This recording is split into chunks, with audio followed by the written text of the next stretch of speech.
Hello everyone, and welcome to my YouTube channel. Today, as you can probably tell from the title, we're going to be talking about fitness goals. Now most people during this time of year, they're like, you know what, New Year's is just this close, I might as well just wait until New Year's. And I get it. Honestly, I was about to do that. But then I looked at myself in the mirror and I was like, self, you know what, if you wait, you're not going to do it. It's kind of like when it's a Friday and you're ambitious and then you say, yeah, but I'm going to do it on Monday. And then guess what? You never do it. So today we're going to be going over fitness goals. If any of you guys are like me and you just want to get a head start on the new year, because why not? Stay tuned. We can do it together. I'll walk through some of mine and then you can set yours as well. Sing it louder just to let the world know. No, we're not nameless, we're not faceless, we were born for greatness. We're not nameless, we're not faceless, we were born for greatness. Okay, so if you are gonna go along and do this with me, go ahead and grab a pen and a paper to write down what your fitness goals are. Now don't grab some random paper that you know you're gonna throw away later. No. Grab an important notebook. Right here, I have my journal. It's by my side every single day. I constantly write in this so I know I'll see it. Make sure that wherever you're writing this is somewhere where you're going to see it and be reminded. That way you don't just write them down and then poof, next week you totally forget you even did this. So I'll let you start there and then go ahead and brainstorm what your fitness goals are. Now I went ahead and I already wrote down all of my fitness goals in my notebook that I just want to walk through with you guys. Because not only am I writing down my goals, but I also want to talk through how I plan on reaching them, which after this video, you can kind of see how I plan on doing it, and then go ahead and just next to your goals, write down how you plan to execute these. Because honestly, a goal, when you write it down, it's really just that. You have to have some sort of plan of attack, or else the likelihood of it happening kind of goes down the toilet. So let's get started, and I will walk through some of my fitness goals with you. Goal number 1 is to start tracking my macros again. Yes, I stopped for quite a long time. As many of you know, earlier this year, I injured my back, which when it happened, I wanted to share so much of the journey and talk about it as like, this is such a good opportunity to share it with people. And then I ended up sucking at it so bad because I was so down in the dumps, I really didn't want to talk about it at all. And before that happened, I had been on like a couple months of training really intensely, tracking my food, really cutting down just to look good and feel my best. And when I injured my back, it crashed and went to heck. And now I'm just ready. I'm ready to get back on the train because for the last little while, I haven't been training with purpose. I've just been training, which training is still training, but it feels better if you have some sort of purpose, something that you're doing it for. You're going in with a plan. It just feels better. And I want to be more careful about what I'm putting into my body as well, because honestly, I've been eating like crap. I've been eating lots of sugars, lots of cheese, lots of bad, just lots of not good for me. And I want to get it under control because I don't feel my best. It doesn't help me emotionally. It makes my skin look bad. And on top of, not training properly, it just doesn't, just no. Now, how I plan on executing this. I already took the liberty of reorganizing my phone. I'll actually show you guys. I cleaned off the entire front page on my phone and I put MyFitnessPal, which is what I use to track my calories and my macros, right here in the corner in the most accessible spot. So MyFitnessPal will just be right there in front of my face as soon as I open my phone every single time. But additionally, and you'll see as I show you guys the goals that I've written down as I go, I plan on staying accountable with this by sharing at least one meal tracked per day on my Instagram stories. So if you guys don't follow me on Instagram, be sure to check me out. I put a lot of fun stuff over there. So that is goal number 1. Goal number 2 is to improve my mobility and my flexibility. Now this is something that I've cared about for a long time and I didn't take too seriously, and then after I injured myself, I took very, very seriously. But on top of just wanting to do it to prevent injury and just have a healthy body, it's also kind of weird. When I was younger, I did gymnastics and I did cheer and I was really bendy. And now, since I haven't been taking care of my body the last however many years it's been since then, and I haven't been stretching and doing all the things I'm supposed to stay mobile, there's some times where I'm like, I can't do that. My body will hurt. And I don't want to think that way. I am only 24 years old. I should be able to do a back handspring without worrying about hurting my back. You know what I'm saying? So I want to work on my mobility and my flexibility. Now, this is one goal. I'm actually not sure how I'm going to pull it off. One thing I do know is I'm going to dedicate at least 3 days a week to stretching. I watch a lot of TV in the evenings, so during my TV watching times, I plan on just stretching. I noticed, and this is why it's been such a pain for me, is because I've played around with it. I've played around with stretching before and after workouts, and it made my time at the gym too long. I have told myself, stretch every single day, and it was just like way too overwhelming, so I just didn't even do it. So I'm going to try and start slow with this, do it 3 times a week, just in the evenings at my home, not worry about anything else. Now with this, you guys will have to let me know. I will think about doing an accountability video, some type of video, showing my progress with this. Let me know in the comments down below if that's something that you'd be interested in, or if you're just more interested in like the muscle stuff.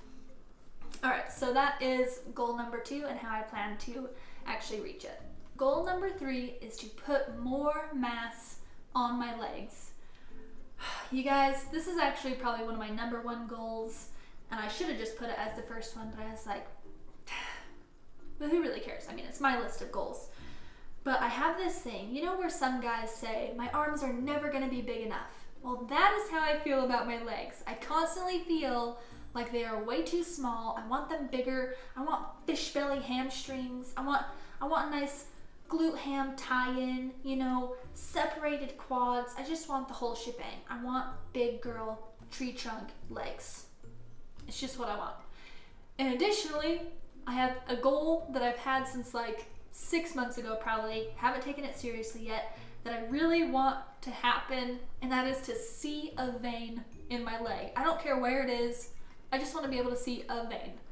Now the thing with this is, like, you can't cut and bulk at the same time. What I plan on doing is doing strength workouts to add mass to my legs, but gradually, because I'm just going to eat a maintenance amount of calories and track it using MyFitnessPal.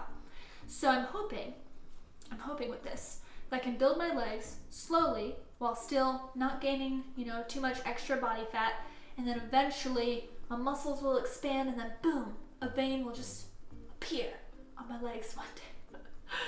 I don't know.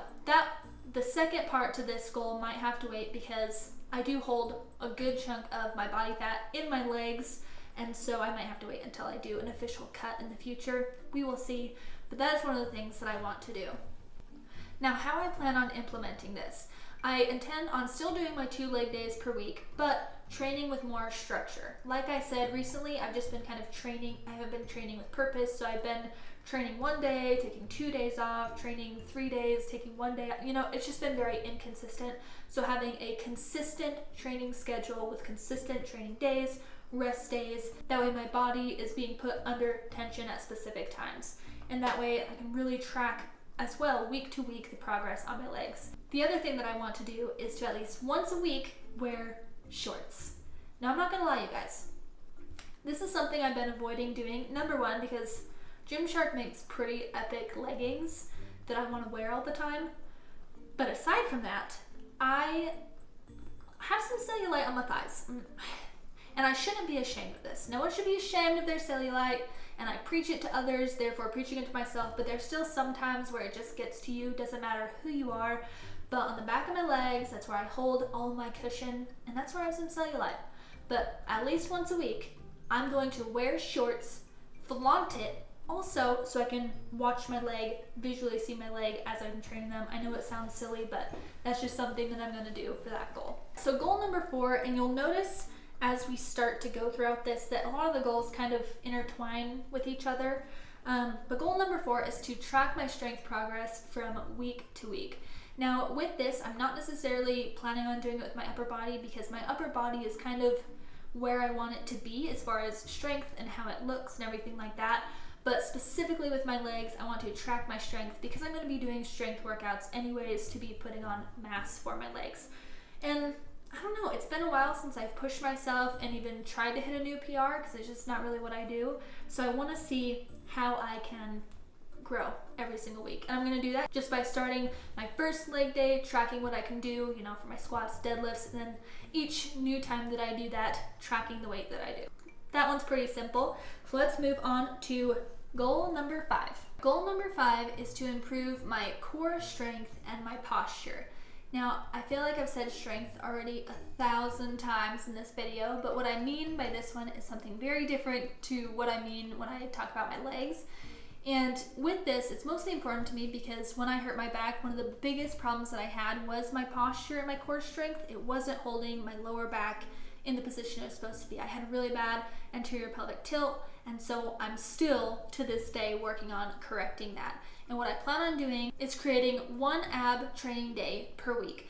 Now, my previous ab days have really just focused on getting that 6-pack, but I want to include more that works the inner part of the abs, the corset of your abs, if you will, just to keep things nice and tight, have a nice, stable, strong core by doing things like planks. And actually, you can just wait and see what workouts I put out for that. But having one dedicated day to abs every single week, which honestly I used to do in the past, but that was another one of the things that I kind of let go as I started to be more unstructured with my workouts. So a lot of what I'm doing is really tying into having that set plan of what I'm training every single week, when I'm taking rest days, what body parts, all that kind of fun stuff. But with posture, I know I said that I like my upper body how it is as far as size, but I do want to do some movements that help train my shoulder blades to roll back and stay into place, which I'll be incorporating on things like my chest, shoulders, and back days. Let's move on to goal number 6. All right, I feel like goal number 6 and goal number 2 kind of go hand in hand, and that is because it is to include one functional training day every single week. That's really where I'm just gonna let go of all my love for bodybuilding, because I do love it, but push my body to see what my actual body itself can do. And I feel like a lot of being able to do that also requires flexibility and mobility, and can actually help with your flexibility and mobility. And again, my plan of attack to be able to reach this goal is to place it into my training split every single week. That way I don't forget about it, and it's not just on the back burner, it's on my actual training plan. Boom, boom, boom, and I can just make sure to hit it. Well, hello you guys, it's me, Editing Chris. And I noticed, and you probably noticed too if you're actually reading the screen, I totally skipped number 6 and I called number 7 number 6. So my 6th goal was to increase my cardiovascular strength. I'm just gonna go through this real fast, and the way I'm doing that is just by adding cardio at the end of all my workouts. Boom. All right, let's get back to the video. Now last, but certainly not least, number 8. Goal number 8, and that is to stay accountable by sharing these goals and my journey to reach them with all of you guys. Now, if you're doing this at home, you've written down your goals and how you plan to attack them, I highly encourage that you put one way to stay accountable to these goals on that list. Whether it's being like me and posting it online, maybe you create a fitness accountability page on Instagram or Facebook. Honestly, that's how I started way back in the day, so that's kind of what I fall back on. But you could also do this with a friend. You could do it with a training group at your local gym. Just find some way to keep yourself accountable, and that will really help you hit all these different goals. All right, you guys, those are my fitness goals. I hope that you set some as well, and I also hope that you enjoyed this video. I look forward to honestly doing this for myself, sharing it with you guys. I know that the accountability of that will be a big help to me, and I hope that your new fitness goals, whether they start now or on New Year's, go incredibly well for you, and I hope this video helped just a little bit. If you did enjoy it, be sure to give it a thumbs up and hit the subscribe button. That way you don't miss future videos like this one.